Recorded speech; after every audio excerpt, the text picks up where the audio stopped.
नजीर, मैं आपसे भी सवाल पूछना चाहती हूँ कि ये जो पिंकी का केस है, अरमगान, कुछ हमने सिमिलैरिटीज बताई। अरमगान इस वक्त किधर है? क्या वो जो केस है उसकी कानूनी तौर पे भी कितनी पेशियां हुई हैं?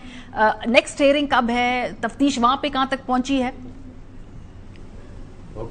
देखिए, अरमगान का जो केस है, पुलिस की जानिब से ये दावा किया गया था कि उसको भी एक मिसाली केस बनाया जाएगा, और बदकिस्मती से जो अरमगान केस में जो एहसन जुल्फकार जो डीएसपी थे, जो जख्मी हुए थे, तकरीबन 1 साल तक वो जेर इलाज रहे, और आखिर उसी जख्मी हालत में जो अस्पताल में दौरान इलाज वो शहीद हो गए, जिनको शहीद का दर्जा भी दिया गया। जो अरमगान का केस है, जिस तरीके से उसको तेजी से जिस तरह वो चल रहा था, लेकिन अचानक से वो एक जगह पर जाकर इस तरह रुक गया जब FIA की जानिब से उस पर एंटी मनी लॉन्ड्रिंग और इस तरह के केसेस जो थे वो चलाए गए। सबसे पहले तो हमने बहुत ज्यादा तेजी देखी कि FIA की जानिब से उसकी 4 गाड़ियों को बरामद किया गया, जिसमें 2 गाड़ियां उसके घर से, फिर 1 गाड़ी मलीर से और एक शायद हैदराबाद से गालिबन बरामद की गई। वो 4 गाड़ियों को अभी भी FIA साइबर क्राइम का दफ्तर है, जो अब NCCI के दफ्तर हो चुके हैं, वहां पर आपको मिलेंगी। तो 20-22 करोड़ मालियत की ये गाड़ियां हैं। लेकिन अरमगान का केस ऐसा लगता है जैसे उसको फुल स्टॉप लगा दिया गया है, ना ही उसकी अब अदालत में कोई पेशी सामने आती है, ना ही उसके ऊपर ऐसा लगता है उस दिलचस्पी से काम किया जा रहा है। उसके ऊपर AD शाहिद नाम का FIA का अफसर था, जिनकी जानिब से जब उस पर काम शुरू किया गया था तो उसी वक्त हमें अंदाजा हो गया था कि केस जो है उसको एक ब्रेक सी लग गई है, और अरमगान जिसको कटेरिया तक ले जाने का दावा किया गया था, क्योंकि उसने सिर्फ मुल्क के जो गैर मुल्की लोगों को नुकसान नहीं पहुंचाया, बल्कि उसने अपने ही एक दोस्त को पहले कत्ल किया, उसके बाद उसको जिंदा जला दिया। तो ये अरमगान की सूरत हाल है। इसके ऊपर अभी तक कोई ऐसी पेशरफ सामने नहीं आई कि जिस पर कहा जा सके कि दोबारा से चलना शुरू कर दिया। ठीक है तो नजीशा, लेकिन ये केस पे थोड़ी सी और डेवलपमेंट ये है कि ये बेनो सूबाई इसका एक एंगल है, जो पंजाब के अंदर भी जो कहा जा रहा है कि वहां पर भी ताने बाने थे, तो अभी इसका दायराकार मजीद बढ़ेगा। और ये तो फिर 2 पुलिस फोर्सेस और 2 लॉ एनफोर्समेंट एजेंसी की इंटरनल कोऑपरेशन का भी इसमें एक कॉम्प्लिकेटेड एंगल है।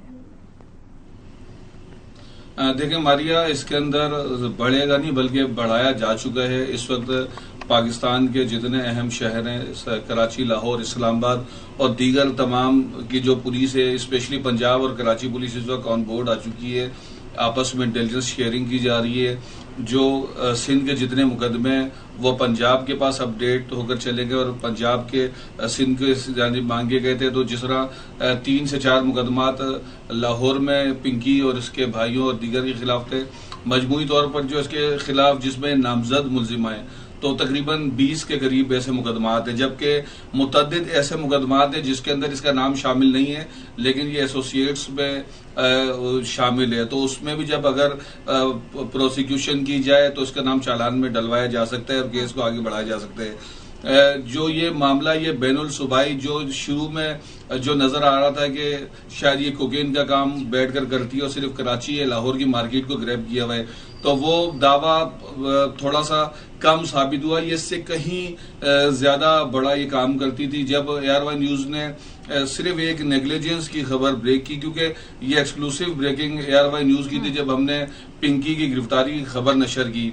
फारूक शमी की पहले मैं एक बात है उसको सेकंड करूंगा कि अरमगान की जब गिरफ्तारी हुई थी तो AR1 न्यूज की जानिब से ये खबर चलाई गई थी कि स्पेशल ब्रांच ने एक डाटा मुरतब किया था मंशियात के सप्लायर्स का, उनको पूरे शहर में फैलाने वाले नेटवर्क। तो उसमें अनमोल उर्फ पिंकी का जिक्र था और उसकी तस्वीर भी थी, लेकिन हैरत अंगेज तौर पर आज तक जो स्पेशल ब्रांच या जो मुतल्लिक इदारे हैं उनके पास जो पिंकी की तस्वीर थी वो गलत थी।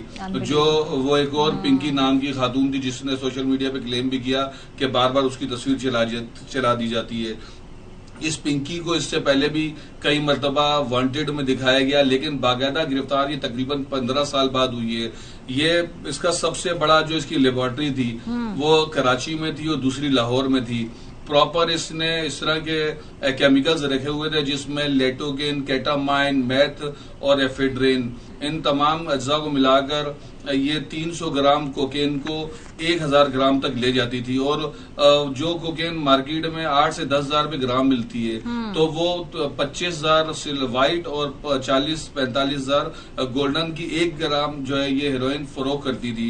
इसने करोड़ों अरबों रुपए कमाए। इसने पुलिस को इस तरीके से नवाजा है कि किसी को बंगले दिए, किसी को करोड़ों रुपए दिए, किसी को लाखों दिए। इसका ये भी इल्जाम है कि इंसदाद मंशियात के खिलाफ काम करने वाले एक इदारे के पुलिस अफसर को कभी 30 लाख, कभी 40 लाख, कभी 50 लाख वो पैसे मांगता रहता है, ये देती रहती, क्योंकि वो इसके भाई को एक दफा उठा चुका था। वो ब्लैकमेल करता था, पैसे नहीं दोगी तो मैं इसे गिरफ्तार कर लूंगा। तो 1,05,00,000 रुपए तो उसने उस एहलकार, उस महकमे के ऊपर इल्जामात लगाए। इसी तरह कराची के जो महकमे हैं उनमें चाहे डिस्ट्रिक्ट पुलिस हो या स्पेशलाइज्ड यूनिट हो या दीगर इदारे हो, इसी तरह पंजाब पुलिस के ऊपर भी इल्जामात आयद किए गए कि 3-3 महीने रखकर अनबिलीवेबल और इसको नजीर फारूक, मुझे तो सिर्फ इसका जो एक अकाउंट सामने आया है वो 500 पेजेस पर, सिर्फ इसका एक अकाउंट अभी तक सामने आया है, वो 500 पेजेस पर है, जिसके अंदर जो है तकरीबन 3 करोड़ रुपए की इसकी ये जो ट्रांजैक्शन सामने आई। तो आप सोचिए इसके कितने अकाउंट्स होंगे। नजीर, मुझे तो लग रहा है कि किसी फिल्म का स्क्रिप्ट है, ये किसी फिल्म का स्क्रिप्ट है। इसके ऊपर कोई